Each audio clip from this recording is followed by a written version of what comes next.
Yes, Hickok 45, your internet shooting companion, coming to you from the fall-like hills of Tennessee. Yes, Tennessee, the home of Quentin Tarantino. Did you know that? You might not have. You've probably seen some of his weird movies, right? He's from Tennessee, and it's great to have you here. Uh, it's it's pretty nice. It's pretty nice. We are having a little spell of pretty nice weather before it turns off cold. I'm going out of town this weekend, and we'll be back by the time, maybe by the time you see this, believe it or not. So I think I have been to Tulsa. I think I am going to Tulsa. So that means, of course, today, Sunday, I don't think I've gone to Tulsa. I guess I know by today, when you're seeing me, whether or not I have been to Tulsa. Yeah, it gets confusing, doesn't it? This camera stuff. Wow, just think, a couple hundred years ago, well, or not that long, there's no real photography, cameras, movie cameras, that kind of thing. Life was so much simpler. I bet they didn't even have the internet, you know. But anyway, yeah, planning maybe to go to Tulsa, the Wanamaker Gun Show. And if so, if I went, I'm just getting back, So, pretty cool, huh? The way that works. And I'm sure I met some of you out there, probably a lot of you. And gosh, I wonder if I behaved myself looking into the future. Yeah. Well, then I'll be looking into the past, right? But yeah, you never know what might follow me home or might not.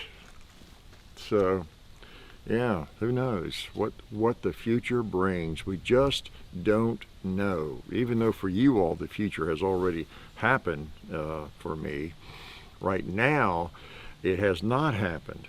So I still have an element of anticipation as to what could happen, what dangerous events could occur, as in my trading a gun, or because I think I'm going to carry something to trade. I ought to do that more often, and or buy something. Who knows? I'll try to behave myself, but I probably won't try too hard, right?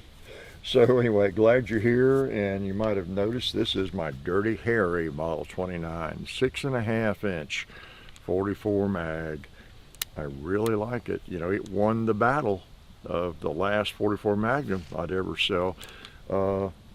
Once I excluded the sentimental gun, the same gun in an 8 3/8-inch barrel I've had almost 50 years, 49 and counting. And yeah, that one. And I have another firearm out here, another classic. What I was shooting as we opened was some 44 Special from Steinel. Pretty nice ammo, coated, and I've got some other ammo. I'm going to fire a couple, I think, from Underwood. Some specials, some hand load Magnums, and I don't know what else I've got. Anyway, yeah. Oh, I got some Fiocchi 44 Magnums. I don't know. I'll shoot some of it. We'll see. But we appreciate them. Okay. I might load it up again. You notice anything out there? Do you? Now, if you're a patron, you already know about it, right? And many of you do. You already know about it. You even saw the first shots on it, right, earlier in the week. And I'll probably shoot it again. Yeah. Let me give you a closer look, maybe, if I can, without messing up the camera. I'll zoom in a little bit. I know you can see it, I guess, but I'll zoom in a little without moving the camera. Look over there in the woods, would you? What is that thing? Yeah. Dangers around here. Bigfoot is haunting the range in the form of sheet metal, or actually armor plate. So yeah, he's down there, and he tends to move around. So why don't we go ahead and shoot him? I've not shot him with 44 yet. I was plinking. It's very, very thin armor plate, but it's armor plate. So he's not going to be a rifle target probably, unless it's a pistol caliber. I don't want to damage him. He's such a handsome feller. Okay, let's put one on him. He's not been hit with 44 caliber yet. Not been hit with much, period. All right.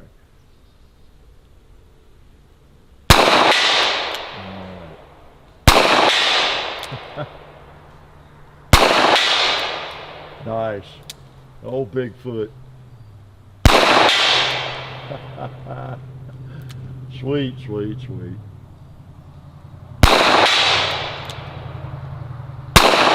Oh, I missed him. How could I miss that big target? Oh, boy. Uh, Something else.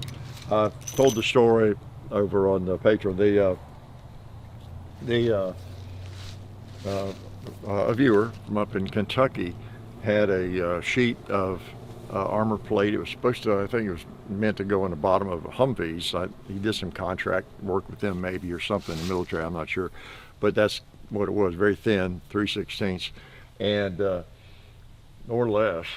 And he said he'd make a target if I wanted. So I sent him a template for the Bigfoot, and he cut it out. And there's a plasma cutter or whatever and stuff, and went and picked it up last weekend. I was up in Kentucky, met some of y'all up there on the way back, and at the Sweet Owen Country Store and Gun Shop there. Good to see you, good to meet you all. Anybody I ran into up there. So I had a good trip and came back with the Bigfoot, Clyde. I'm trying to think of it. It seems like he ought to be Clyde or something, but I'll name him. Y'all help me. But because he'll probably be lurking around here, from here on out. Okay. So Bigfoot in Tennessee. Did I zoom? Yeah, I zoomed back out. Okay. So here I am, and I thought what else I brought out was this. I thought good old 1943 USGI.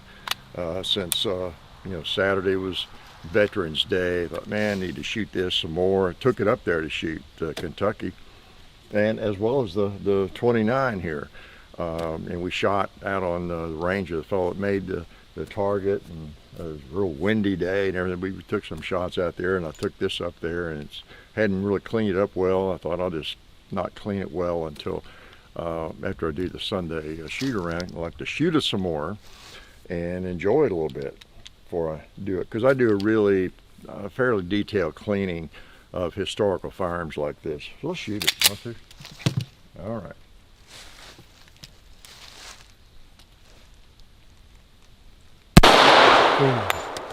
Let's put one on him. I knew that was off. Yeah, I knew that was on.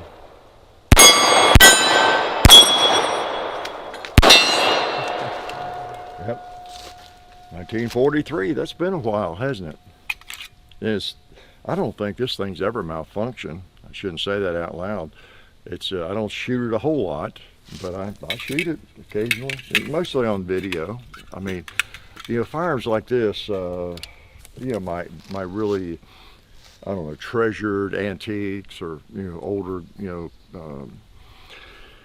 collectible kind of firearms, I do lean towards, I'm liable to shoot anything when y'all aren't here, but I do lean towards times when you are. If I'm going to not shoot them very much, I might as well do it on camera for the most part, let you all enjoy it too. So anyway, if you do enjoy it, I hope you do. This is the Colt, and there it is. Yep, carried in World War II at the special firearm. Turn that volume down if that helps before someone calls me, and then I get the get the cat's meow making me look bad, right? Funny. So what else? Okay, you know what I might do? Oh, well, I don't know. I talked about a couple of things, on the Too Much Talking #2, which is already posted on the Patreon channel. A couple of things I talked about are someone had asked about chest holsters. Someone had asked, and then I talked about something I might talk about now a little bit as well. Well, let me show you what I said about chest holsters, okay? Put a little clip of that. I'll just insert it right here. I'm a genius. What do you think about chest holsters? Eric Wheat asks. What's your opinion on them? I like chest holsters. I don't wear. I got two or three of the Diamond D custom holsters, and those were freebies they gave me. I like them. Well, I bought one, I guess, maybe the first one. Well, I don't know, but so I like them. I like those. And there's other types of them. There's more tactical looking chest holsters, but chest holsters can be really, really cool if you have a kind of a need for it, and that would be maybe out hunting. I know when I was deer hunting, which was just a year or two, never did get one back in early 70s. I had my Model 29. I hunted with a pistol, my Model 29, in a shoulder holster, and that was very convenient because you're not moving around. Maybe you're into a tree stand or whatever, and you don't have this rifle. And not only is your handgun not sticking out on your hip in a big way or anything, it's like under your shoulder. In a chest holster is even better. It's totally, pretty much out of the way, isn't it? And so in cold weather, that's why they're so popular in Alaska. Because for one thing, a lot of people carry a big, powerful handgun up there, and that they've got coats and jackets on. I don't know why, just because it's Alaska, right? But so you can strap that on outside your jacket, and boy, that gun is just handy, just right there, quick. And so I think for a needed application or when it makes sense, they make a lot of sense. I think they're wonderful.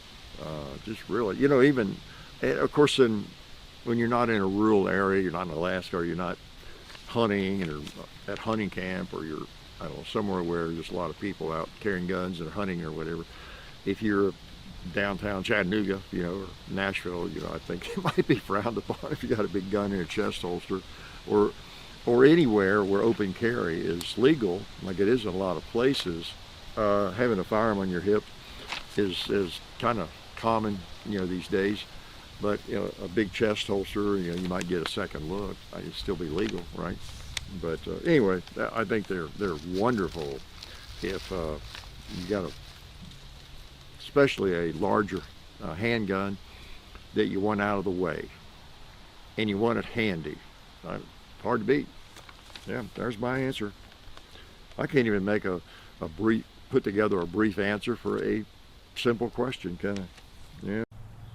Okay, wasn't that profound? So anyway, I got a long list of things to talk about. I just never get to even over half of it, I guess. I just need to do that more often, and maybe shorter versions of it, or something. And one of the things I did talk about was how guns are not a macho thing, because I tell you, when this I'm reminded of this is when somebody comes on and leaves a comment about something derogatory about us gun owners and us shooters, and how it showed the fact we have firearms shows an inferiority complex or something, or small body parts, or whatever, where I'm getting at, and making us feel better, more self-esteem because we have a big powerful gun or something like that. And there were a couple recently on full auto things, and it brought this to mind again. And it occurred to me, and I've long, it's been my one of my diatribes, one of the things I talk about from time to time, is how guns are not a macho thing. It's just playing golf or anything else for the most part. Yeah, they're a great defensive weapon. We need them to go to war and all that kind of thing. But I don't know anybody that is getting their self-esteem, or they're into firearms and shooting just to fulfill some macho need. You don't, that would be a scary person in a lot of ways.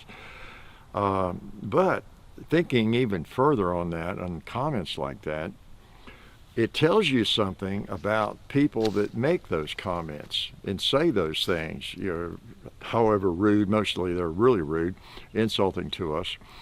But it really tells us more about them, because it reveals that if they were a gun owner or a shooter, it would be only because it would make them feel more powerful. I mean, really, think it, doesn't it? Am I following that logic correctly? They must think that a gun would make them feel better, more powerful, less inferior, you know, because they project that onto us. Like that's the only reason we, I don't know, have confidence or we, whatever. We're making up for some inadequacy or something. That's what many of them are saying. So to me, they're really just projecting their own weaknesses or their feelings of inferiority, right?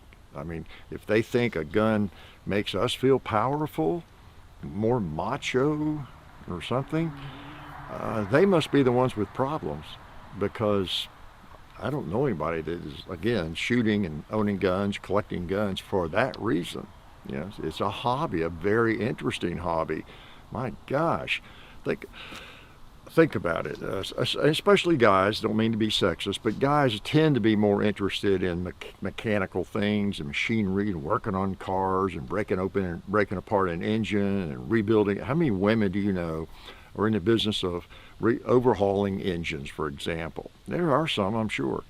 And you know, gunsmithing it's more of a male dominated. It doesn't have to be. A lot of women interested in that probably, but you know, we just like machinery. It's kind of in our DNA, kind of, you know, and fascination with how things work. You know, machines and firearms are a machine. It's just fascinating to me and very interesting to take that apart and see how, even though I didn't design it and I couldn't design one, it's just fascinating. You know, take it apart and see how it works, clean it, put it back together, and then shooting. I mean, the whole world revolves around competition, ball sports and different things. I mean, my gosh. Shooting a basketball, it's the challenge of hitting the basket. I worked on that for so many years, and throwing a baseball, some people do, or a football, or a golf ball, or a soccer.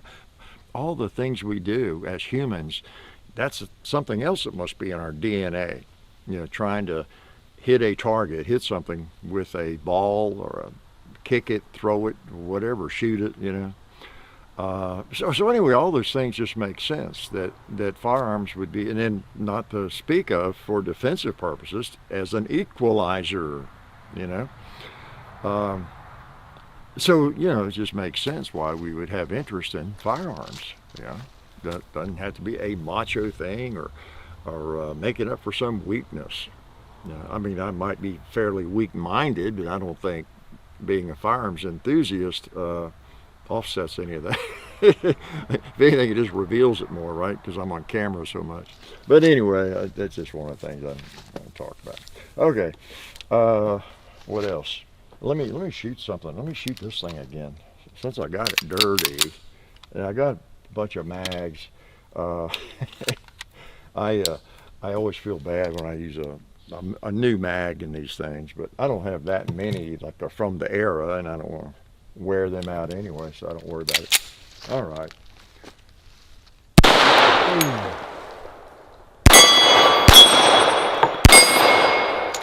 If I could lob one on the gong with this thing. I haven't tried it long range lately.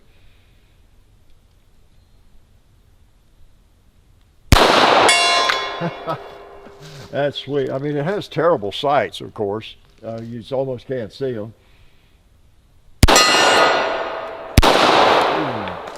Got me a hog.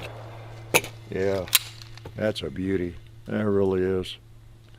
1911s. You know, I often have thought during my collecting days or shooting days, which I'm still in, of course, I could almost specialize in a couple of different areas, or one if all I could do was collect and trade and shoot 1911s, old ones, new ones, whatever. You know, I could really enjoy that. Or Colt single actions or something like that, or Smith and Wesson. They're just some really cool classic firearms that, and some people do that. They devote their whole collector's life and shooting life to just a few types of firearms. My life would be a lot simpler if I would do that, wouldn't it? Man, jack of all trades, master of none. That's me. I don't profess to be, you know, an expert or be smart or anything. I just know what I like. And so when somebody criticizes me for not knowing something or not being smart enough or whatever it might be, that just falls on deaf ears. Like, yeah, okay, yeah. What else is new? Yeah, the Pope's Catholic. Just point out something else that's obvious. And that's the advantage of trying your best not to pretend you're something you're not, right? Just a tip for people. I don't think I ever pretend I'm somebody I'm not, or I'm an expert in something where I'm not, and all that kind of thing. You know, I need low expectations, put it that way. All right, let's pop Mr. Bigfoot again.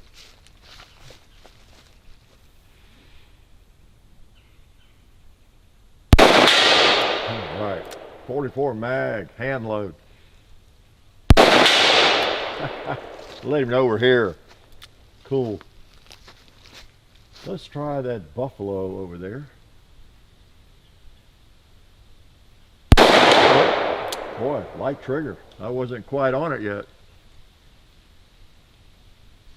There we go. I might not hit it when I think I'm on it, like that second shot. Boom. At least I'm trying to be on it on purpose, right? Oh man. Oh gosh. Cool. Yep, one of my favorite firearms. These things just feel so good to me. But my big hand and these Magnum grips, they just feel fine. For some people, these grips that come on them are a little large, right? But not me, not me. So, what else? Well, I need some advice. You young people, or you young old people. This is young people.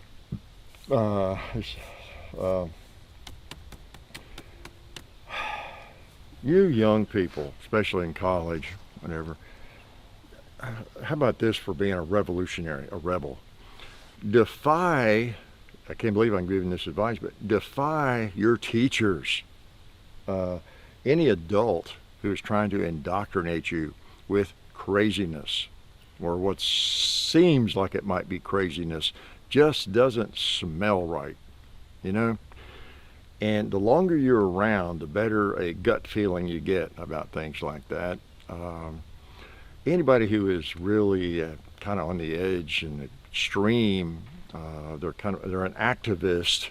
Gotta be careful about that, don't you? And listening to people like that, you want to use your best judgment.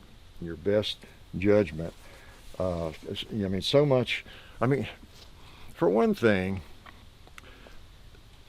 you don't need to learn everything there is to learn from some college professor. I mean, I would say this if I were a college professor. I used to tell my students, take everything with a grain of salt. Anything I say, anybody says. I wasn't trying to indoctrinate them, other than develop, hopefully instill in them an appreciation for fine literature and that kind of thing. But when it comes to some of the indoctrination that is going on, obviously somebody's turning teenagers or 20-year-olds into crazy people. Somebody's responsible for that. Maybe it's just social media. I don't know. But you don't need to be indoctrinated by some other human. You know, you just don't need to be. You can get your indoctrination on your own. Choose your own path. Read a lot. Read widely. Okay, all the information out there is out there in books and online, right on your phone. You know, get off of TikTok. Where's my phone? The entire world of information is right here, right now. Depends on how you filter it, you know. But try to get around and learn what's going on. And if someone doesn't seem right, what they're telling you, especially investigate that and get different points of view on that. Wow, I mean, just try to avoid being indoctrinated. You know, learn things on your own, make decisions for yourself. What seems to represent common sense and is best for you and your path forward. Okay, that's my big advice for the day. You especially have to be careful with people who are very charismatic, right? We just all can't help but be influenced by people who are extremely charismatic and have a knack for influencing people. they speak well, they say all the right things, the things you want to hear, things that make you feel better to hear, even if they're not true or if they're crazy. We are just naturally drawn to people that have a strong personality and again are charismatic. You know, very have that ability to influence us and have a, well, I don't know, they have a look about them. Maybe they have interest in things you're interested in, and they're maybe in your age group or a little bit older, and oh, this guy's cool. She's not like an old fogey, and must be correct on his or her impressions of things and all that, and they're really going to like me if I kind of fall into line with them or whatever it might be. You know, just be careful of putting too much stock in any one person, you know, or any 5 persons or whatever. So don't forget that, because I'm going to have a quiz next week and ask you about it. What should I shoot? I shoot this old warhorse a little more before I let you go. I mean, this is great to bring these things out and fire them a little bit more. Oh, man. Nice, nice, nice. All right. Did I think I have an Alabama holster? You know, I've got my phone holster on. I got my gun holster in my pocket. I appreciate them a lot. They make great little Kydex concealment holsters. So, you know, check them out if you have any holster needs, you know, belt or inside the waistband, pocket, purse. AlabamaHolster.com. Great outfit. All right. In fact, I'm going to shoot them right now. And I'm going to make sure I don't miss.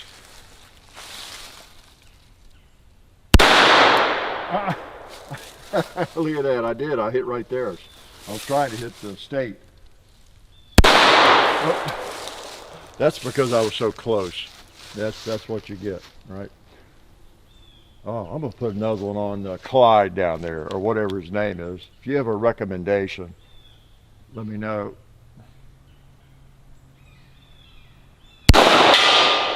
I think, oh, look at that. I spoke too soon. I had a malfunction. We tried to double feed. Yeah, that case didn't get out. Let me make sure it didn't, yeah, that wasn't a squib. That case just didn't get out. Whenever you get a click, it's something to remember. I mean, I saw it, I'm pretty sure it was an empty case, didn't quite get out, and so I got it back in there and I pulled the trigger on it. But still, it's so important to make sure that's what it was, because in case you didn't know that, we'll see our video. It's called Squib Loads. Yeah, look it up. I think we actually created a squib load in that and everything, and demonstrated. But when you get a bad round that doesn't have any powder in it, and it just fires the primer enough to get the bullet into the barrel, that happened. That's a thing. You would think it wouldn't have enough power to do that, but the primer alone can do that. And a lot of the time it doesn't quite get very far into the barrel, so you can see it, you know, in the forcing cone or whatever. And sometimes with a revolver, the cylinder won't even turn because it's all locked up. You can't get the cylinder open because it's locked up. It's like in the forcing cone and partly in the cylinder or whatever chamber. But then sometimes it'll go up into the barrel a little ways, and you don't know it. So what do? You cock it again, and boom, and you have an obstructed barrel, and that ain't good, right? But the main point is, it sounds like that. You would think the primer, maybe there's exceptions, but I've seen them, I've had them. It sounds just like a click, like that did. And the primer actually sent that bullet into the barrel. It's just a click. So that's what you want to be aware of, okay? Check out that video. Okay, got more ammo here. What am I doing? All right, ears back on. Let's shoot this thing some more. I was shooting at Clyde, wasn't I? Okay.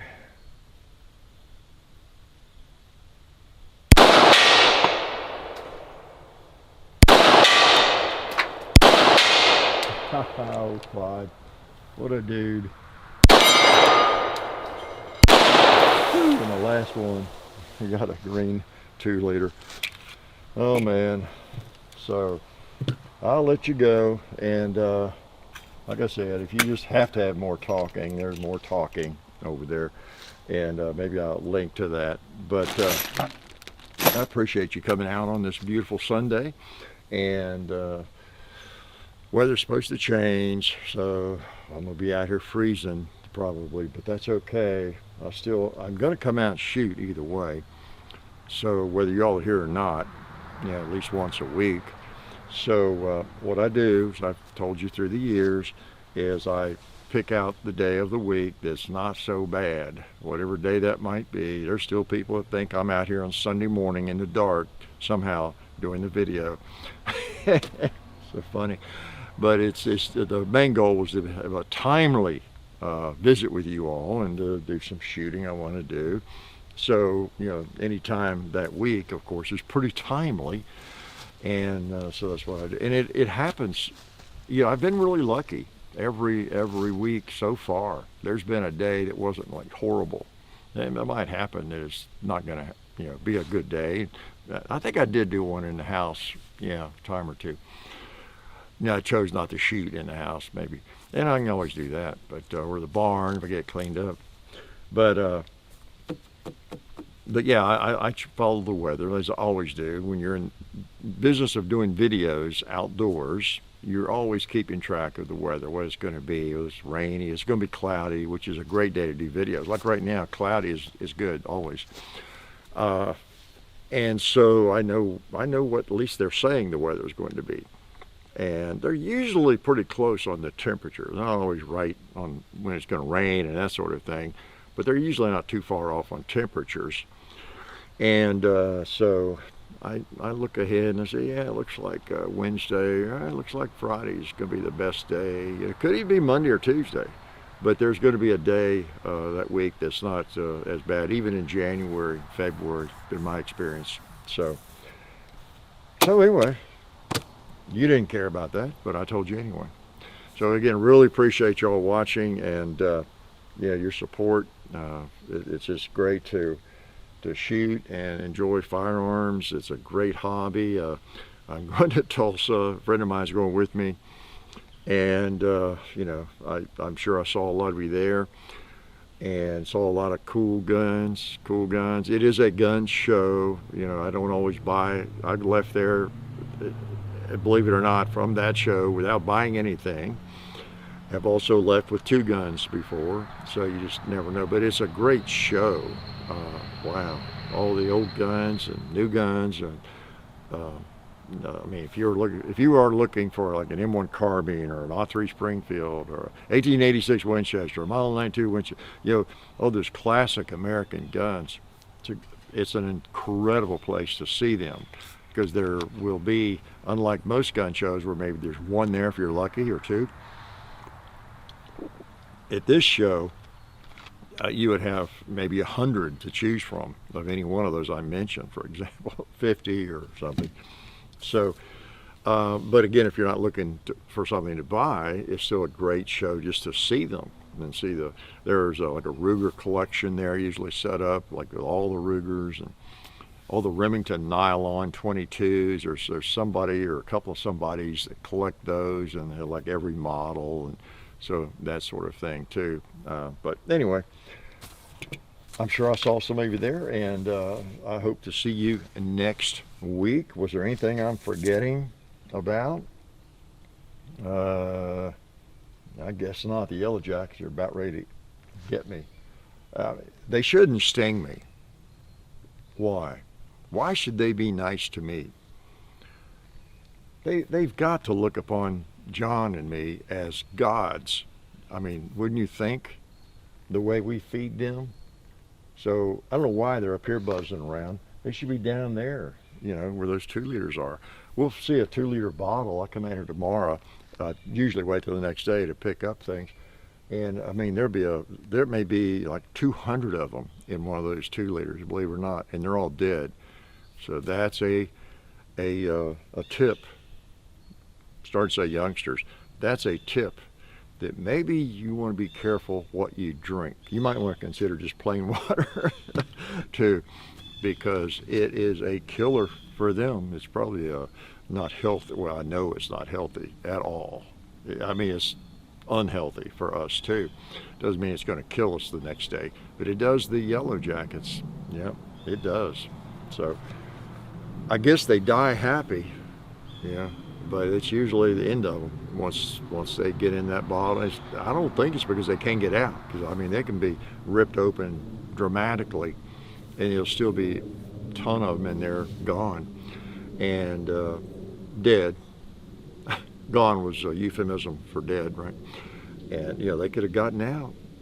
They could have had a couple of sips and left, but no, they just wanted, just like an alcoholic that dives into a vat of beer and just stays there till they're gone.